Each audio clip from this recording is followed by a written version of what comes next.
ರಿವ್ಯಾನಾ sex scandal ಕೂಡಲೇ Prajwal Revanna passport ರದ್ದು ಮಾಡಿ ದೇಶಕ್ಕೆ ಕರೆಸಿ ತಮ್ಮವರಿಗೆ ಸಿಎಂ ಸಿದ್ದರಾಮಯ್ಯ ಪತ್ರ. ಬೆಂಗಳೂರು, ಹಾಸನ ಸಂಸದ ಪ್ರಜ್ವಲ್ ರೇವಣ್ಣ ಸೆಕ್ಸ್ ಹಗರಣದ ಸುದ್ದಿ ರಾಜ್ಯ ಮಾತ್ರವಲ್ಲದೆ ರಾಷ್ಟ್ರೀಯ ಮಟ್ಟದಲ್ಲಿ ಭಾರೀ ಸುದ್ದಿಗೆ ಗ್ರಾಸವಾಗುತ್ತಿರುವ ಬೆನ್ನಲ್ಲೇ ಇತ್ತ ಸಿಎಂ ಸಿದ್ದರಾಮಯ್ಯ ಪ್ರಧಾನಿ ನರೇಂದ್ರ ಮೋದಿಗೆ ಪತ್ರ ಬರೆದಿದ್ದು, ಕೂಡಲೇ ಪ್ರಜ್ವಲ್ ರೇವಣ್ಣ ಪಾಸ್ಪೋರ್ಟ್ ರದ್ದು ಮಾಡಿ ದೇಶಕ್ಕೆ ಕರೆಸಿ ಎಂದು ಮನವಿ ಮಾಡಿದ್ದಾರೆ.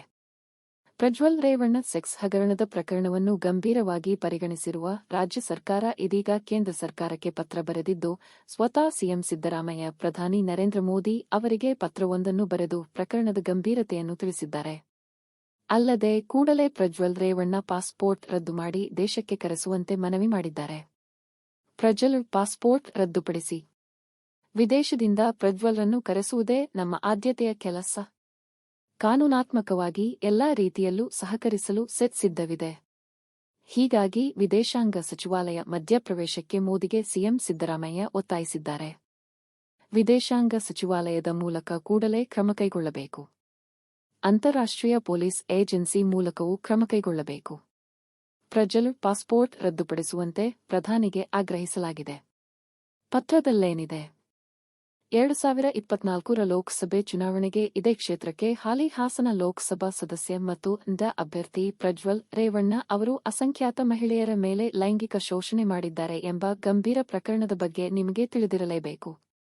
ಸಂಸದ ಹಾಗೂ ಹಾಸನ ಲೋಕಸಭೆಯ ಎನ್ಡಿಎ ಅಭ್ಯರ್ಥಿ ಪ್ರಜ್ವಲ್ ರೇವಣ್ಣ ಅವರು ಎದುರಿಸುತ್ತಿರುವ ಆರೋಪಗಳು ಭಯಾನಕ ಮತ್ತು ನಾಚಿಕೆಗೇಡಾಗಿದೆ. ನಮ್ಮ ಸರ್ಕಾರವು 28ರಂದು ಸಿಐಡಿ ಅಡಿಯಲ್ಲಿ ವಿಶೇಷ ತನಿಖಾ ತಂಡವನ್ನು ಸೆಟ್ ರಚಿಸಿದೆ ಮತ್ತು ತನಿಖೆಯನ್ನು ಸರಿಯಾದ ಶ್ರದ್ಧೆಯಿಂದ ಪ್ರಾರಂಭಿಸಿದೆ. ಹಲವಾರು ಮಹಿಳೆಯರ ವಿರುದ್ಧದ ಆಪಾದಿತ ಅಪರಾಧಗಳ ನಿಜ ಸ್ವರೂಪ ಹೊರಬಿದ್ದ ಕೂಡಲೇ ಸಂತ್ರಸ್ತರು ಪ್ರಜ್ವಲ್ ರೇವಣ್ಣ ವಿರುದ್ಧ ದೂರು ದಾಖಲಿಸಲು ಮುಂದಾದ ಕೂಡಲೇ ಎಸ್ಐಟಿ ರಚನೆ ಮಾಡಲಾಗಿದ್ದು, 28ರಂದು ಎಫ್ಐಆರ್ ದಾಖಲಿಸಲಾಗಿದೆ. ಆದಾಗ್ಯೂ ವರದಿಗಳ ಪ್ರಕಾರ ಮುಂಬರುವ ಪೊಲೀಸ್ ಪ್ರಕರಣ ಮತ್ತು ಬಂಧನವನ್ನು ಗ್ರಹಿಸಿದ ಆರೋಪಿ ಸಂಸದ ಮತ್ತು ಲೋಕಸಭೆಯ ಎನ್ಡಿಎ ಅಭ್ಯರ್ಥಿ ಪ್ರಜ್ವಲ್ ರೇವಣ್ಣ ಅವರು 27ರಂದು ದೇಶ ಬಿಟ್ಟು ವಿದೇಶಕ್ಕೆ ಪ್ರಯಾಣಿಸಿದ್ದಾರೆ. ಅವರು ತಮ್ಮ ರಾಜತಾಂತ್ರಿಕ ಪಾಸ್ಪೋರ್ಟ್ನಲ್ಲಿ ವಿದೇಶ ಪ್ರವಾಸ ಮಾಡುತ್ತಿದ್ದಾರೆ ಎಂದು ವರದಿಗಳಿಂದ ತಿಳಿದುಬಂದಿದೆ. ಪ್ರಜ್ವಲ್ ರೇವಣ್ಣ ಅವರ ಹಲವಾರು ಮಹಿಳೆಯರ ಮೇಲಿನ ಅಪರಾಧಗಳ ಆರೋಪಗಳ ತನಿಖೆಗೆ ಎಸ್ಐಟಿ ಹಗಲಿರುಳು ಶ್ರಮಿಸುತ್ತಿರುವಾಗ ಅವರನ್ನು ದೇಶಕ್ಕೆ ಮರಳಿ ಪಡೆಯುವುದು ಅತ್ಯಂತ ಮಹತ್ವದ್ದಾಗಿದೆ. ಆದ್ದರಿಂದ ಅವರು ದೇಶದ ಕಾನೂನಿನ ಪ್ರಕಾರ ತನಿಖೆ ಮತ್ತು ವಿಚಾರಣೆಯನ್ನು ಎದುರಿಸುತ್ತಾರೆ.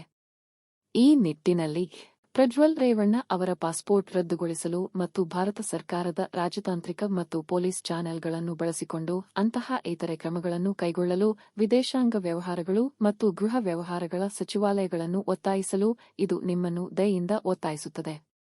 ಕಾನೂನಿನ ಸಂಪೂರ್ಣ ಬಲವನ್ನು ಎದುರಿಸಲು ಪರಾರಿಯಾದ ಸದಸ್ಯನ ಶೀಘ್ರ ಮರಳುವಿಕೆಯನ್ನು ಖಚಿತಪಡಿಸಿಕೊಳ್ಳಲು ಅಂತಾರಾಷ್ಟ್ರೀಯ ಪೊಲೀಸ್ ಏಜೆನ್ಸಿಗಳು ಕರ್ನಾಟಕದ ಸೆಟ್ ಎಲ್ಲಾ ಅಗತ್ಯ ವಿವರಗಳನ್ನು ಒದಗಿಸುತ್ತದೆ ಮತ್ತು ಈ ನಿಟ್ಟಿನಲ್ಲಿ ಅಗತ್ಯವಿರುವ ಎಲ್ಲಾ ಕಾನೂನು ಔಪಚಾರಿಕತೆಗಳನ್ನು ಪೂರೈಸುತ್ತದೆ ಎಂದು ಸಿದ್ದರಾಮಯ್ಯ ಪತ್ರದಲ್ಲಿ ಉಲ್ಲೇಖಿಸಿದ್ದಾರೆ.